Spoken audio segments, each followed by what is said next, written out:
This is a session on consultancy. You should recognise Richard Wyatt-Haynes from this morning. This is Jonathan Gaunt from FD Works, which gives us a hint what he does. And Graham Lamont, those of you who were in the first session will recognise Graham, who's the CEO of Lamont Pridmore. Before we start, Graham suggested that maybe there was a mention earlier, people thought it was maybe oriented towards middle-sized firms or bigger firms. So for this session, it's business consultancy. Could you put your hand up, please, if you're part of a one or two person firm, partner firm? That's quite a small firm thing. Are there any 2 to 7 partner firms here? So those are the middle-sized firms. And any 8 plus partner firms in here? Okay. That's actually almost a perfect demographic of the entrance of the Practice Excellence Award. So we had loads of small firms, and then kind of a tapering middle tier, and there was quite a small group at the top. So we'll try and make sure it stays relevant for big firms and middle firms too. So I guess, gentlemen, I've given you names. Should we start with you, Graham, again? It's just a brief overview of your firm and the kind of clients for whom you do provide consultancy services. Yes, I'm Graham Lamont. I'm Chief Executive of Lamont Pridmore. We're a firm of chartered accountants, tax and business advisors in the Lake District. 3 partners, 53 staff.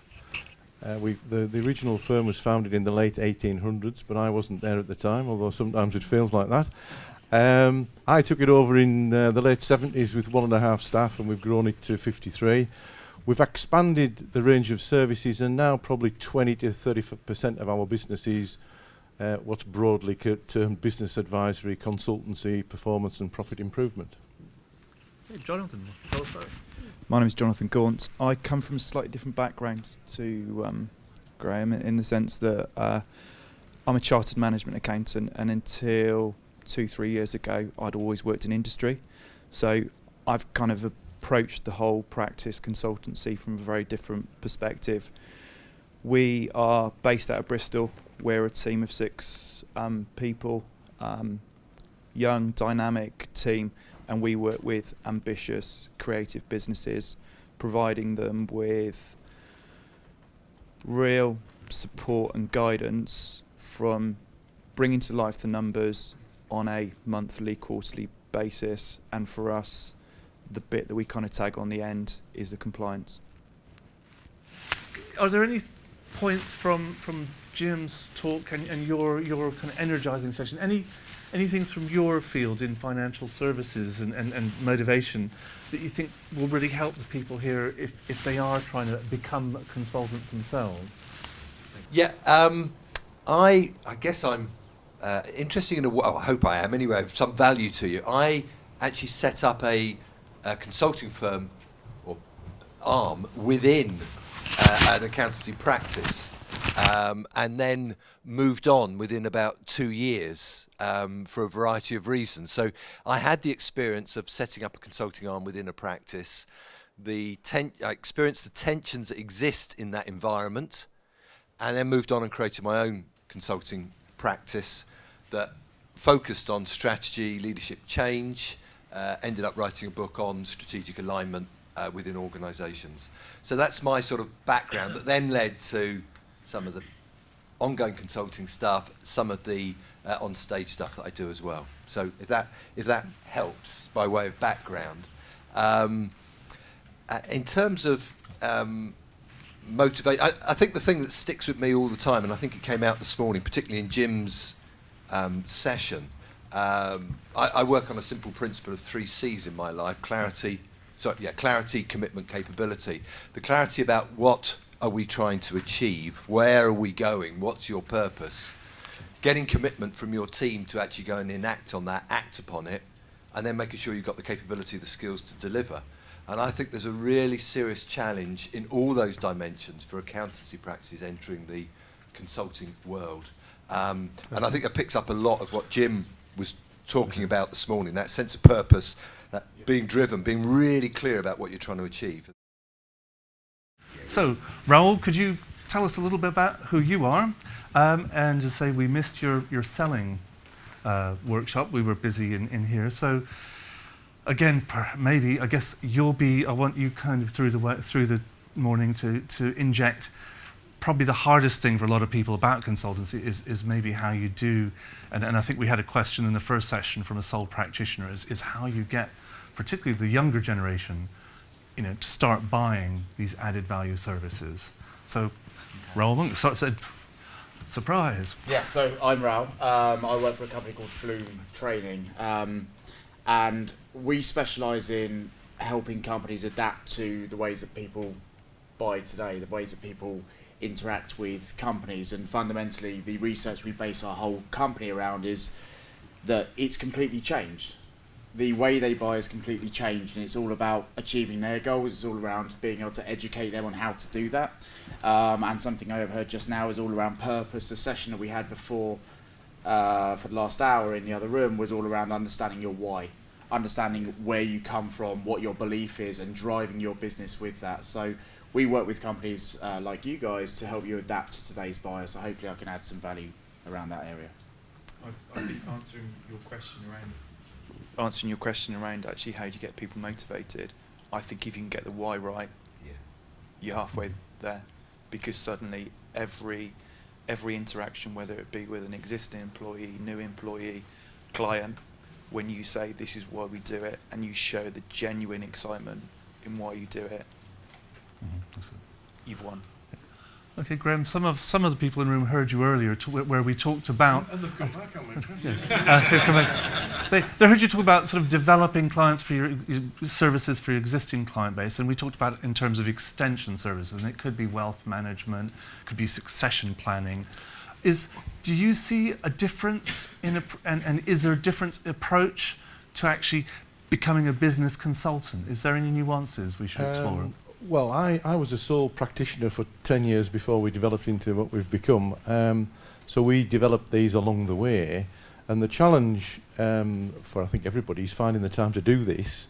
We came from the accountancy background. So we came through people understanding the numbers, benchmarking their performance against other people, helping them to improve the numbers.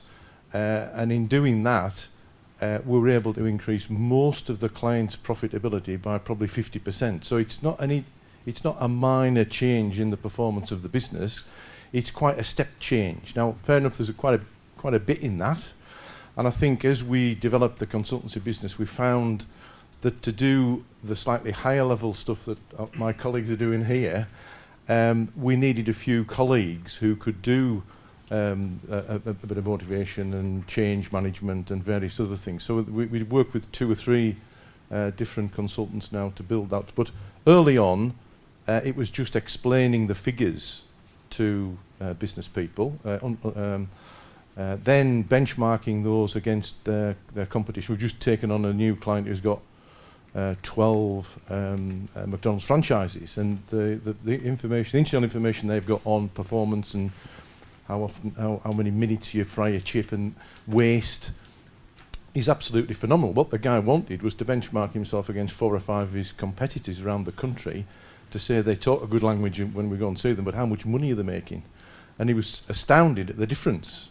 Now, working with him over the last 15 months, he's increased his profits by 45% by just working on certain performance measures. And certainly, I went to a talk by David Parmenter on KPIs and critical success factors, which is sort of life-changing in terms of getting people to do things that are critical success factors 24/7 that then lead to improved performance, whereas accountants tend to score it historically.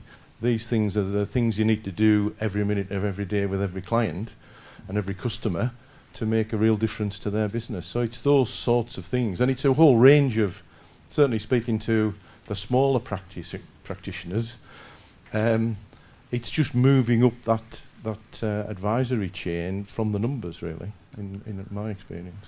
Jonathan, can you tell us about kind of the kinds of clients you work for, and then what kinds of consultancy services do you bring into that, and at what point?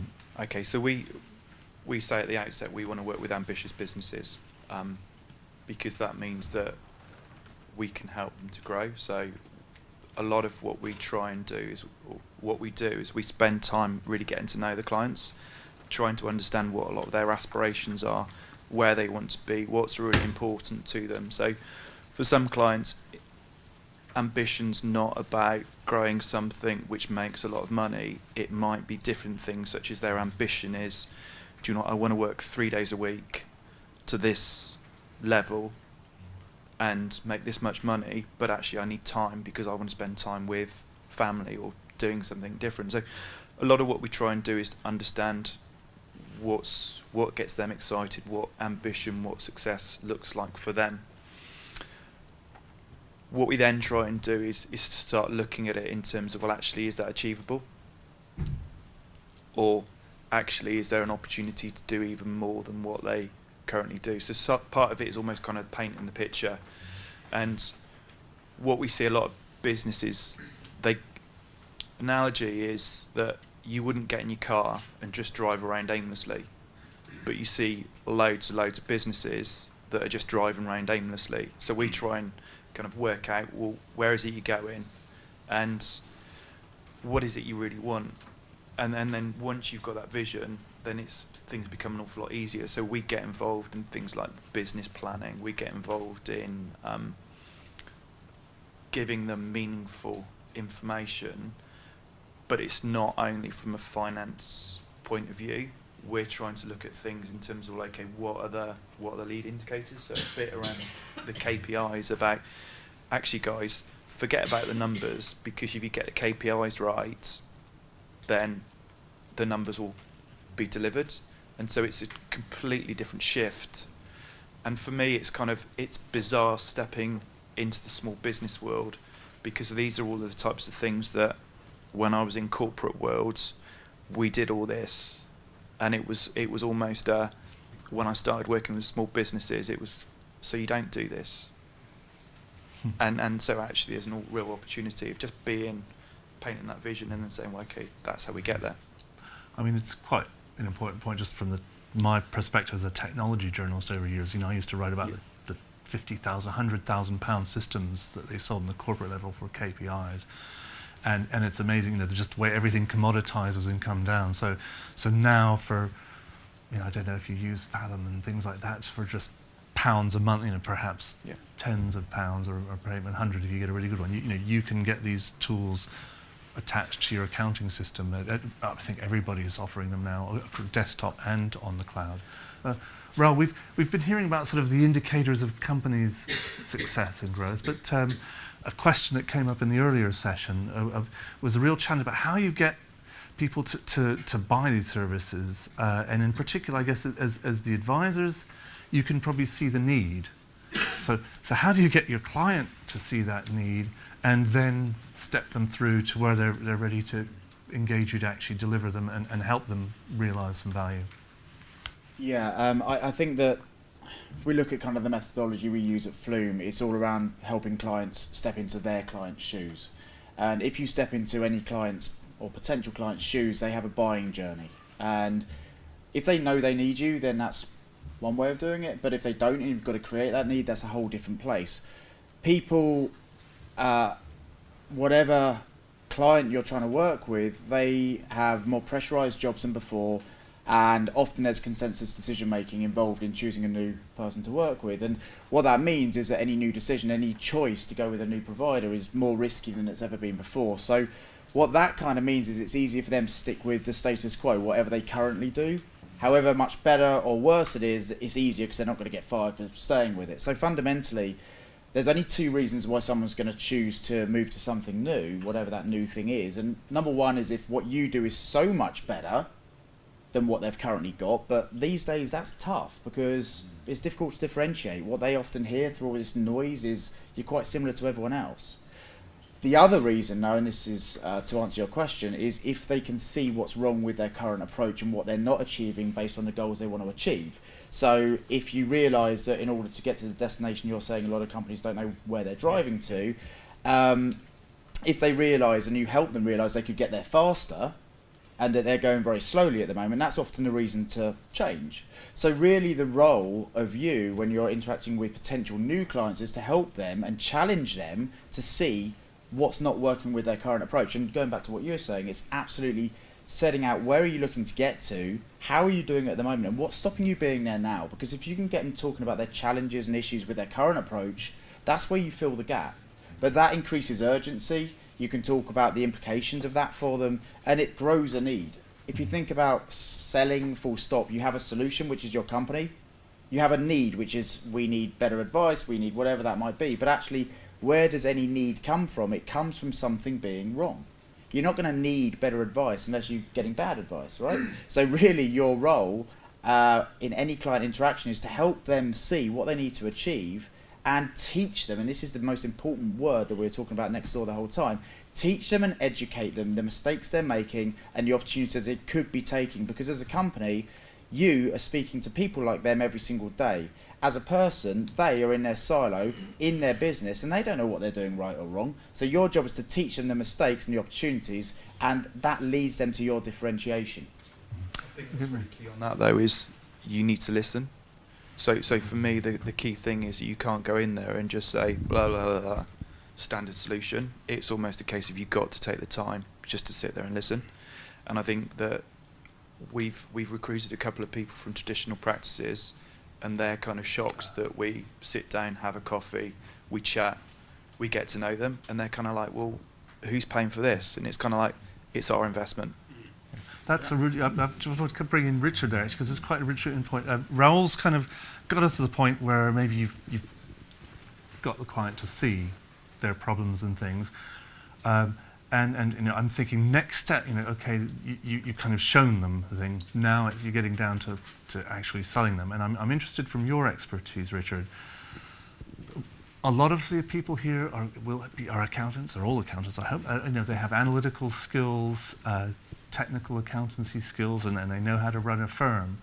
What may not always be natural to them is, you know, you're kind of charismatic, you know, being able to teach and pass on this knowledge and relax, you know, it's, you know, dare I say, it could be the time billing based habits of just, you know, sections, you know, the personality do the people here need to, you know, do they need to adapt their personalities to begin to educate clients, and then, well, just do they need to do that first? I'm not sure I'm going to profess that you change your personalities. Yeah. That's a very dangerous territory. How can they step from mind-bending in that into way? Teaching and from there to sale? I think one of the things that's been striking me throughout the conversation is this, it's being clear about the different types of consulting, if we use that word, consulting advice you might offer. Because at one end of the continuum, you can be very task-focused. You could be selling all you're going to try and do as a consultancy is sell a product that does a job. And you could argue compliance work actually aligns with that. Now you go to the other end of that continuum and you say, actually what I want to do is business mentoring and facilitation of business leaders' mindset, attitudes, behaviours. That's really woolly stuff out there. I mean really woolly stuff that demands a completely different. I think it's quite lucrative, though. Yeah, you can, but you need to recognise that is a really different set of capabilities you need somehow in your business, both in terms of selling it. I think it's different, but actually in the execution of that job, you need to be clear on where you sit in that continuum and make sure that you've got the skills both to be able to sell the concept, but actually more critically for your credibility to be able to execute upon it. And that's really tricky. It's not about changing your personality, it's about having the right people to do that job, and it is vastly different from compliance work. And some of the after Can I just challenge that phrase of selling? Okay. So for me, I don't feel as though we sell to clients. I feel as though we've got a real passion for what we do. And it's that passion that when we sit down with clients, that... Yeah, sorry. So it's kind of ingrained in us. We're not going there saying, actually, this could be really lucrative.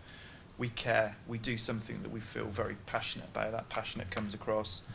And so the clients buy into what we do. Okay, we've got a question from the floor here. So while the microphone's travelling, Raoul, if you could come back now, but then we'll go to the man at the back. I just wanted to tie the kind of thoughts you're putting together there, which the passion, my belief is that the passion that everyone in your business has should come from understanding your why. Yeah. So if you all have the same belief as to why you're there, then you can go out, and it's about authenticity.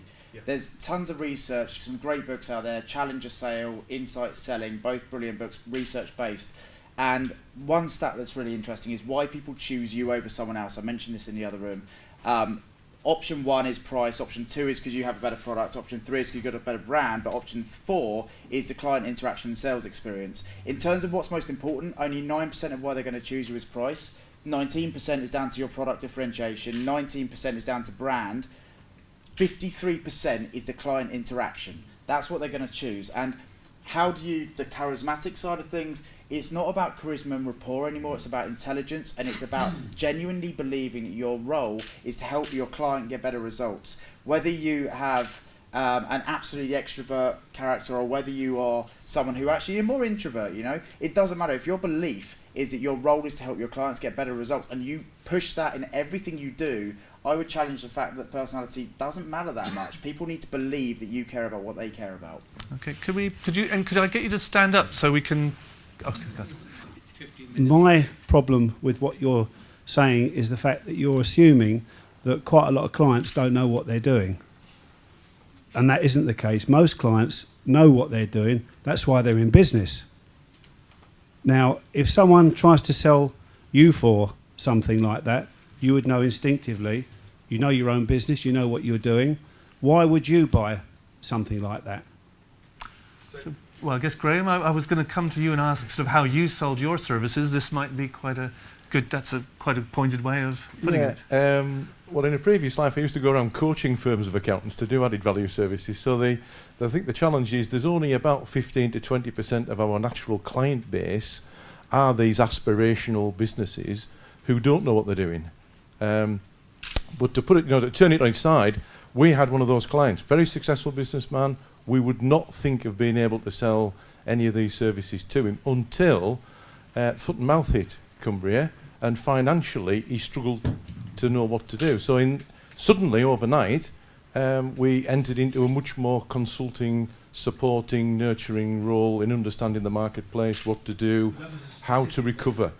But also what we've done, in fairness, we started with 2 or 3 clients, 2 or 3 aspirational clients who weren't happy with the performance of the business, wanted to make more money, and they asked us to help. We then helped and developed. We then did lots of research on how to do this stuff. So we developed a reading list to change your life type of stuff for practitioners who wanted to get into this. And then it just grew from there. So we tend to be able to, in time, we have a client needs analysis sheet that we discuss with every new client to understand their aspirations. If they're a lifestyle business, they won't use this sort of service. If they really want to make more money, or if circumstances change, as over the last 5 years, we've developed much more work with our client base when they've struggled with the economy, the way the financial crisis hit them, the ability to borrow money, the ability to react to the situation they find themselves in. And then what we do is we give them a free benchmarking. It's almost a sales, I mean, we don't sell in terms of, we're trying to get them to understand the situation that they're in, the benefits of doing something that will completely outweigh the cost. Okay. Yeah, I wanted to actually put this to Jonathan because I think for his company, you're working with ambitious firms. Probably, if they've got those ambitions, they probably do know what they're doing. So, how much of what you do is a performance improvement? So that you're good, but you could be better, and here's how. So for me, a big part of, we have some businesses that are really, really successful. They're very, very profitable. And I think what we're doing we're bringing something different to the table. So we will sit there, we'll understand what the business does, we work with the business, and then we're able to bring something different because actually it's a fresh perspective. So some of it is around, it may be coaching. It's not all about performance improvement, but it's bringing our skills and experience and awareness of what's other businesses that are doing that can really add value. And we've got examples of where we've able to make a real step change to how that business is performing because we've done something completely different. It might be the fact that we've got the ability to take large data sets and kind of mine down into them, but we've kind of used our skills as accountants, as life skills, to bring something different to the table that business didn't originally have. Joe, we've got a questioner down at the front, so while Joe brings the microphone, I guess, Richard, did you want to jump in on that? And then we'll... Just quickly while that question's coming through, I think one of the challenges when you're business advice as opposed to selling a pure product is you're not actually selling. We can get caught up in the semantics, it doesn't matter. What you're trying to do is get people to the point where they want to buy. And that doesn't necessarily happen in a single transaction. That's about building reputation, capability. So people, when their moment comes and they need it, be it foot and mouth or whatever, they know you have that capability and they want to buy from you. That's the position you want to be in. And you can feel it sometimes in a change in a relationship where you're not selling to them any longer, they are seeking to buy from you. So your question is, how do you build that reputation so people will come to you to buy, not you're pushing? That would be my reflection. Yeah, Okay, and in the front row? I think my only question is that all this sounds brilliant and perfect. How do you value it? How do you put a price to this thing? Raoul, this is your territory, and then you can always pass it on to the numbers people to your right. I've got a number.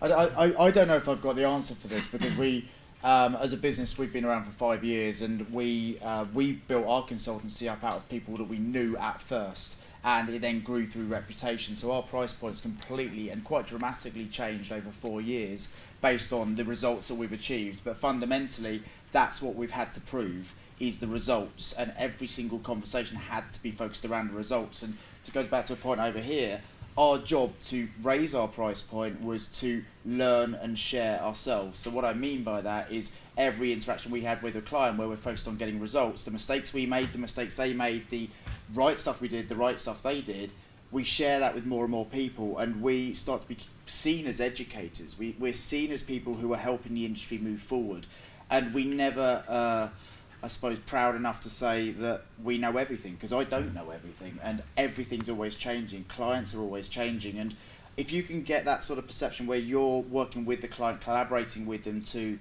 learn stuff and teach them stuff, and you're sharing what other people like them are doing, the mistakes they're making and the opportunities that they're taking, that becomes really invaluable. How you price it, it's what it's worth to that person, and I suppose fundamentally that's focusing on their results. Graham, can you help our questioner put a number on the value that you might be able to deliver? What we tend to do is we spend a lot of time free of charge identifying the problem, identifying the cost of the problem, identifying the benefit of that solution to the client, and then we think of a number, and it's somewhere between 10 and 30% of the value that you're going to add. We're maybe more nearer the 10 to 15% of that area. We had a case where we saved a client £160,000 in a tax, just a straightforward tax planning situation. And we find it round the office to say, there's only £2,000 on the clock. What do you think? And we got a range from £2,000 to £27,000. And we charged £13,500 and they paid within 3 days. So we got it wrong. So, Jonathan, what's your technique for pricing value, if that's what you do? I think initially there's lots of interactions, there's lots of situations we've been in where actually we probably couldn't charge the amount of time that it's taken us. But what we're trying to do with a lot of things that we do, it starts out and it's a service. So by a service, I mean it's really time intensive. What we're trying to do though is we're trying to take loads of learning and experience out of that, and then we're trying to turn it into a product. Could you give us an example of maybe a specific so things like project or service things where you've things done like that? reporting. So I came from a corporate world whereby reporting packs were fairly detailed. We've spent an awful lot of time working with businesses to then look at what's the right level of reporting for them, and that took times, and there's no way that we could ever have charged the client the amount of time that went into developing these reporting packs. What we've got now is we've got a really simple, clear process that anybody within the organisation could walk through, and then at the end of it we can produce a set of reporting packs really easily, but they're great reporting packs, so we can put them. Do they give you insights and angles Yeah. to begin to? Okay. Yeah, so we then Right. start looking at it from different angles, and it's kind of like we'll get these wow moments, and then all of a sudden it's kind of like, brilliant, let's roll that out across all of our clients. So what we're trying to do is turn the service into a product which enables us to spend more time with clients. Okay, we had two more questions. We're trying. We've spent a lot of time on selling and defining. We haven't actually delivered any of these services yet. So I think once we've taken these two questions, we'll try and get into that, actually doing the work a little bit. And I think if you can go take us back through, because I really thought the idea of turning the wow and the insight with one client into a standardized product, I think that's a really important process we hope to learn. So. Hi, my name is Rod Cumming from Sheffield. Could you stand up just so our Yep. camera can see you, Okay. Rod? Thanks.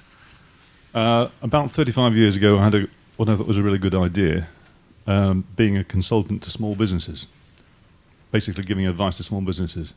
So I started this company as RJ Management Services. I found that small businesses had set up because they didn't like being told what to do. They're very independent characters. And so you were trying to borrow people's watches and tell them the time, kind of stuff. And they really didn't like that. So in the last 35 years, I've been drifting back to accounting, etc. Today, I think I was probably right 35 years ago. But, we have a policy of continuous improvement. Yeah. Richard, can you... Interesting question. Yeah, can you help It's a micro business. I think it's a problem. clarify If you're how... right at the bottom of the market, small businesses, they cannot afford large fees. You perhaps need to go a little bit higher. That's probably the answer, is it? I don't know. We're in that situation where, so there's a real kind of drive and ambition of being able to help small businesses. So we're starting to think about, well, okay, what can we do to help smaller businesses and changing the way that we deliver it. So one of the things that it's still in kind of concept stage, but we're talking about, could we get a collective of 10 micro businesses, 20 micro businesses together in one place? We take them all through the this is how you do it, and then the hope is that they will start to work together within that collective, and actually they'll then grow. When they come back, they're already going in the right direction. So I think part of it is think outside the box. You have to change to start delivering. Well, I want to check, Richard, do you have any hints about overcoming resistance like that? People just, won't accept advice from outside. Well, there's a couple of things, isn't there, about timing, I guess. Like, I'm reminded when you were talking about Laker versus Ryanair, EasyJet, because there's no difference. Ryanair and EasyJet have made money out of it. Laker didn't because he was too early in the market, you could argue. So what's the difference? I think the other thing in there is about the education piece. If you're thinking about new product development, at the innovation stage of any new product, you have to educate the market. That's fact, and that's what you're talking about here, Jonathan, is how do we educate people that this is what we can do and this is how it can help you? You aren't going to force that on them. I come back to the point, they've got to want to buy. And education is a medium for doing that. So how do you, is it about building seminars? Is it about, but start to educate? Is it how you use the blog? Is it how you use newsletters? I don't know, that start to not talk about your services, but generally raise people's interest and desire to do something different, to gain knowledge from outside. How will you develop that over a period of time? So when the moment is right for the individual, they'll come back to you. Graham, I mean, you've been doing it a long time. Did you encounter that kind of resistance in your early days? Yeah, well, it And how did reminds you- me of the psychiatrist joke, which says, how many psychiatrists do you need to change a light bulb?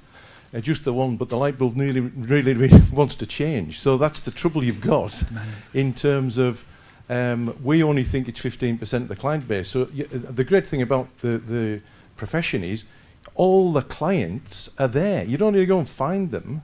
You've got a myriad of client base, and 15% of them really want to change. What you've got to do is communicate with them, talk the talk with them, understand their problems, identify the value that you can provide in solving those problems, quantify the value, sell the service, and people just buy. And the agenda that we use at client meetings, the client needs analysis sheet we give them, they just buy. So we don't need to do marketing. We do a bit of internal marketing, but we say, you know, all our MDs say that if this was your best friend, what's the next thing this business should do, or this person should do to improve? And if you keep doing that, they buy it.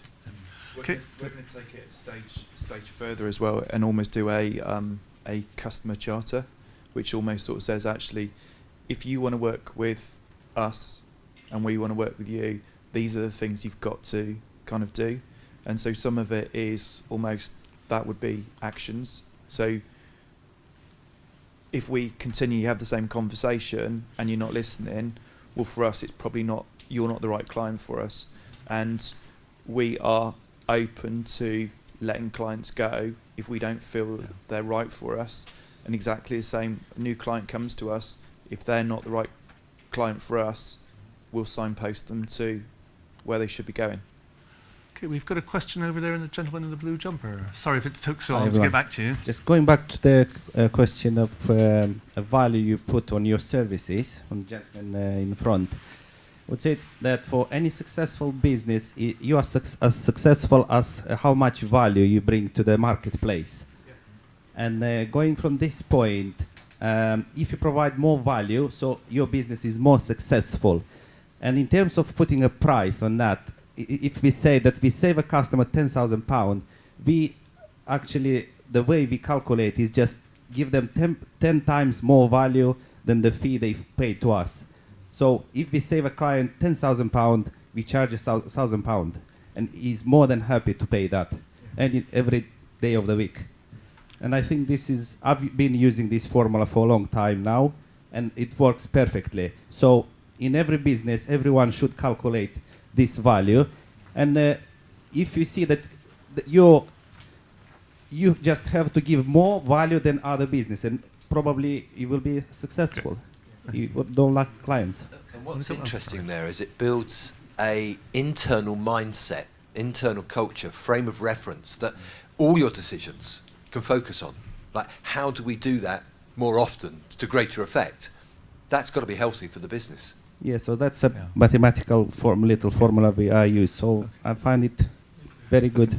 I'd like to go back to Jonathan now. You sort of told us about, you had a wow moment looking at people at one of your sort of monthly reports from your company. Can you tell us kind of, was it in a particular area and how you might have turned that into a project with that client and then scaled it up and moved it across as to become effectively a service line or a new part of the portfolio? Is it a specific incident you can? So we've got one example is we do a concept that internally we call it value-based forecasting. So essentially it's about deconstructing the business into what are the key drivers, and it's turning it into something which the client gets. So we don't talk about, oh, we're going to grow revenue by 5%. It's all about connections within the business. So it's a process we've gone through. We've now got a really succinct tool that we can use. So actually we can sit down, we can have a conversation around what does your business look like. We plug it in, and then we've got all of the reporting out the back end. So how long does that engagement take place around the so value-based pricing? we could almost sit down and we can do a forecast, a really in-depth, valuable forecast that a business believes in half a day. Okay.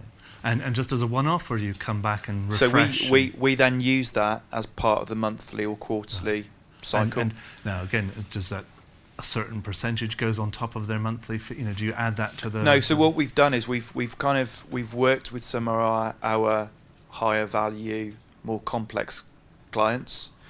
We've developed something we found that works. We've then looked at that and said, well, okay, the challenge is this company's found it really useful. How do we take that and turn it into a product, or kind of how do we turn the tool into a product so it's standardized? So we don't start with a clean sheet of paper every time. We start with something that's kind of 60% there. We then spend the time with a client turning the final 40% into something that really works for them and is bespoke. Yeah.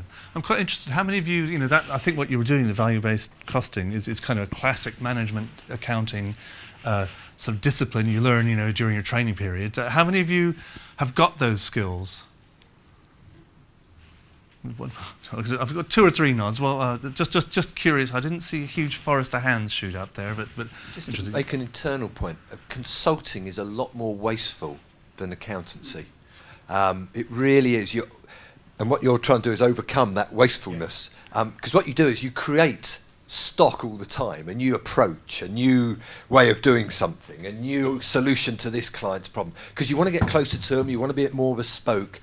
And if you I always imagine it's a bit like if you had a baker, you'll have a pile of flour in the corner and it gets bigger every day and you never use it for anything because you just go and buy more flour. Somehow you've got to do what Jonathan's been doing, is actually say, we've got to reuse that stuff. We've got to be more efficient and bring it, and because otherwise you would just keep building new ideas and new concepts continually. And consultants are incredibly wasteful like that, as opposed to the industry you currently work in. And you will get frustrated by that, without doubt. But for me, the way you do it is you pick something that you're passionate about, and actually you start to go far deeper into it. Yeah. So that what you don't do is you don't sit there and go, okay, I'm a consultant. So we could sit there and we could do R&D tax claims, we could do TSB grants, we could do capital allowances, we could do lots of things. We could, but actually we would be kind of not very good at any of them. So what we've decided to do is actually the bit we're really passionate about is spending time with around kind of performance management, seeing how they can be more efficient, more profitable, and we've gone deep. We've gone really kind of narrow within that sector. But we have other people that we work with who are good in those other fields, and actually it's helping us be more successful because we're not treading on people's toes. Can I really quickly add a point? A lot of the kind of developments you're coming up with come back to a point of how do you sell these, how do you get people to need them in the first place. The way that we kind of talk to people about doing that is if you've got a solution, whatever that solution is that you've come up with, is working back and thinking what would the challenge be that a client would need to have to make that relevant. And a way to sell it is then to think about what would the implications be to that client of not solving that challenge. If you can go out and look for research, if you can do your own research, surveys, you can prove it, it gives you an absolutely solid case to go in and teach people this is the impact of not doing this. We talk about ROI calculators and things like that. The best ROI calculators are working out the ROI of not doing it. And that's what you sell on, because that creates the need. Okay, you remember the question there? Back to the previous question. Going back to what Richard was saying about how do you sell it? Well, surely you're an accountant. You're not a salesman. You don't sell anything. And if you're doing your job properly, right from the word go, meeting the client, finding out about the client, getting connected with the client, which is the why, tapping into their energy, these things all come naturally. You don't need an outside source to decide what the client should be doing or what the client shouldn't be doing. If you build that relationship up, which is what you were saying, Richard, based on trust, they will naturally go with what you feel and what they feel is the best way forward. Graham, we need to deliver some services now. What's the kind of consultancy service that had the biggest impact at Lamont Pridmore? Well, we acquired a small practice that just did virtual finance director service. So we discovered that, turned that into a product. Which is how did you do that? Just by investing quite a bit of time with the clients that we worked with, finding out what they required. We've got a standard reporting pack that you plug it in the system, press a button, in half a day you've got the information. So was that something you already had, or did you have to go to a laboratory and really? No, we had to design it. Because it's now 30% of the practice, we're getting a return on that investment. In how long a time?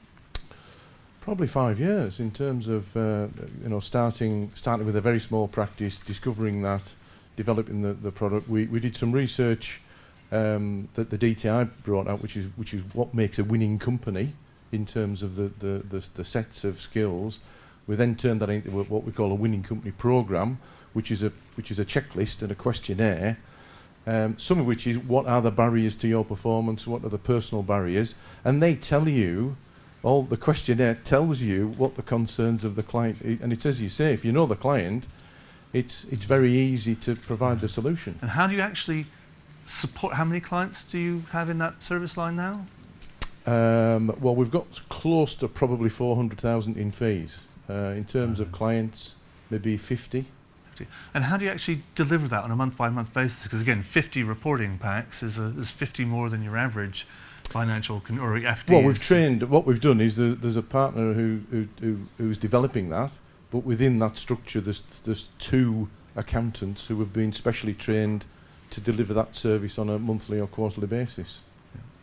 So part of it's we know the bits which are complicated and the bits which add value, but we also know that there's a fair bit of turn the handle process. So what we've done is we've really we've brought on some really good, young, energetic people, and we're getting them involved right at the basics. And the energy level is fantastic in these people, and actually it then frees us up to be able to do it. But they're spotting things early doors, and so actually it helps it to be even more cost effective, and it helps us to grow it so that actually in 2-3 years time we've got people that understand it.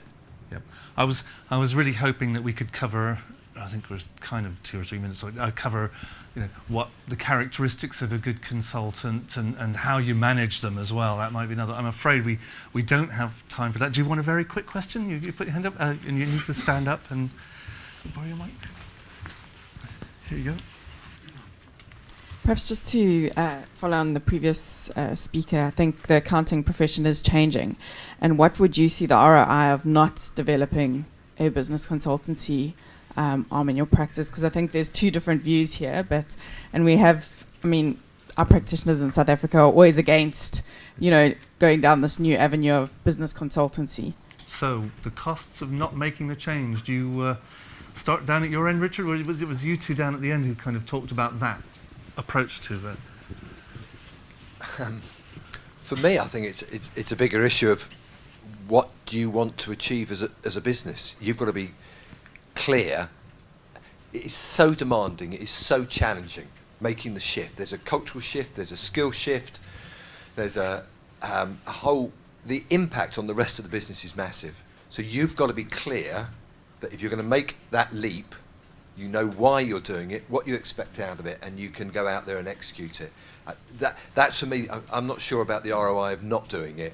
I think you've got to be absolutely clear about why you are doing it. John, that kind of fitted in your approach. Yeah, and for me, it's the key thing is you have to have the capability to be able to do it. But actually, you have got a massive opportunity if you've got the capability.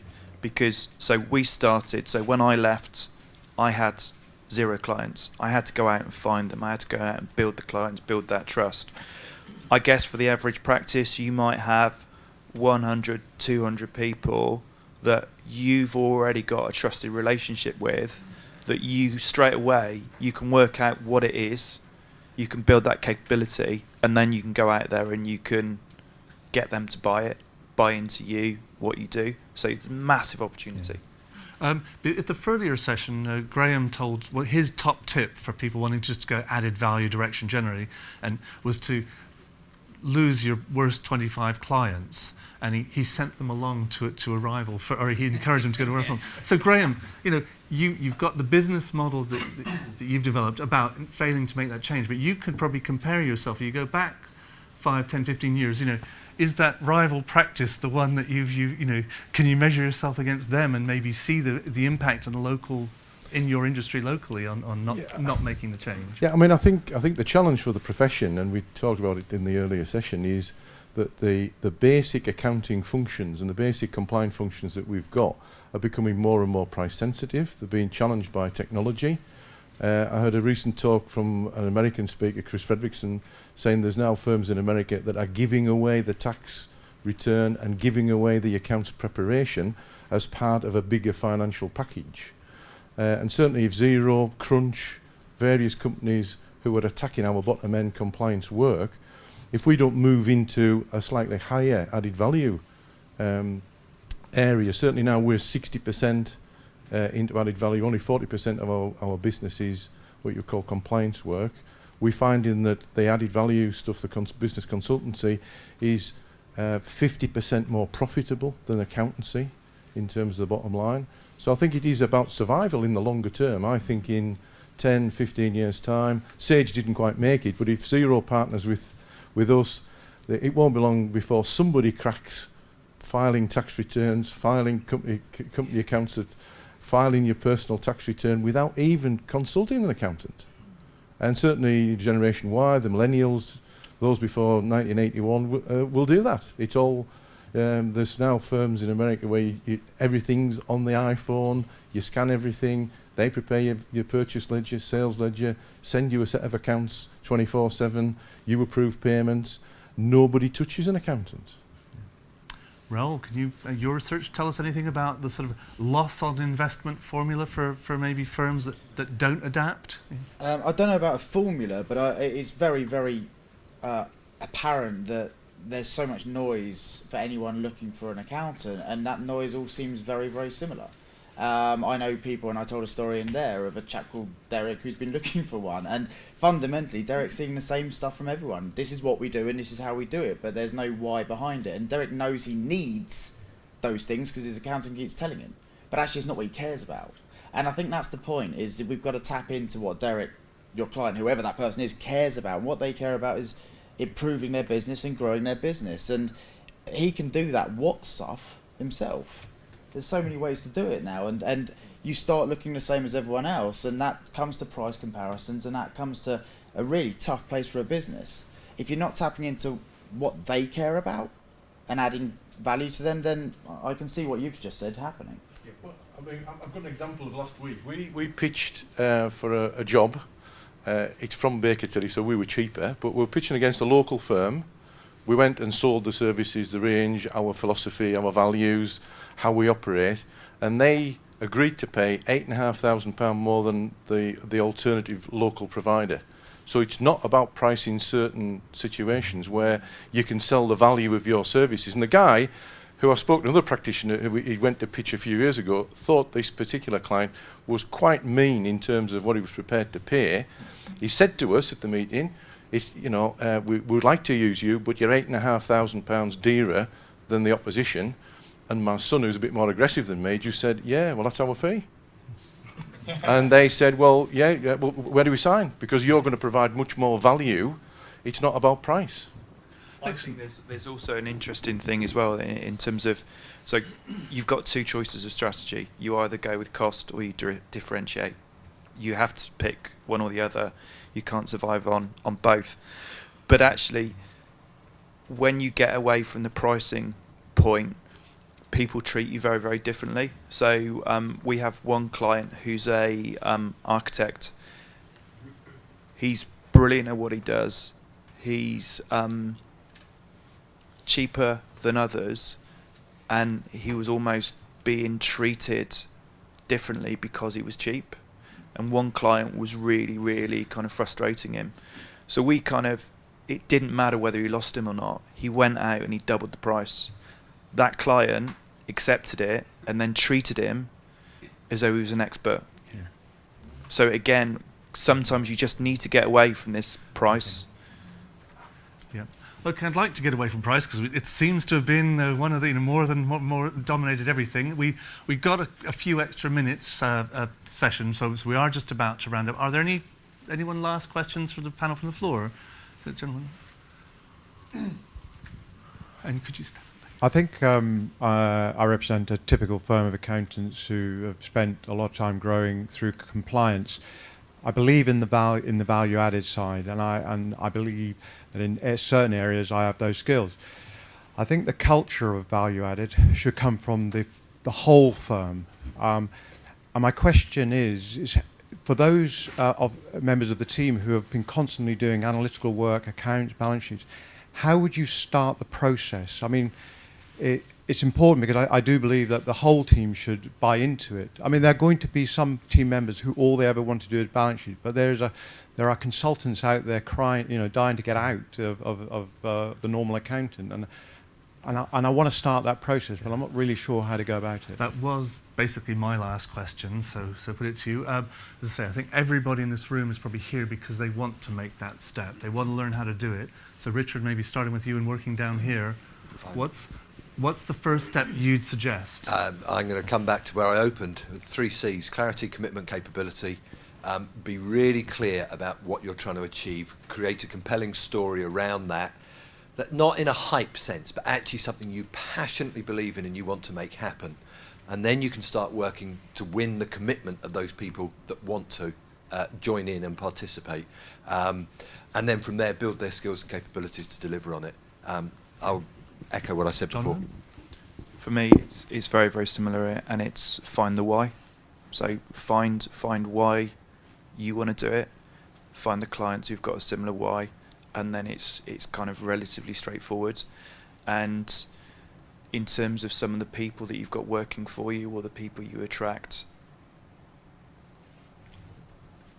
we're in an environment where we're very kind of cautious, and so it's taken a fair bit of time for us to get the people and to get them to realise that actually they can think different, because they've been in practice for a long, long time, and it's like, no, it's all about the time.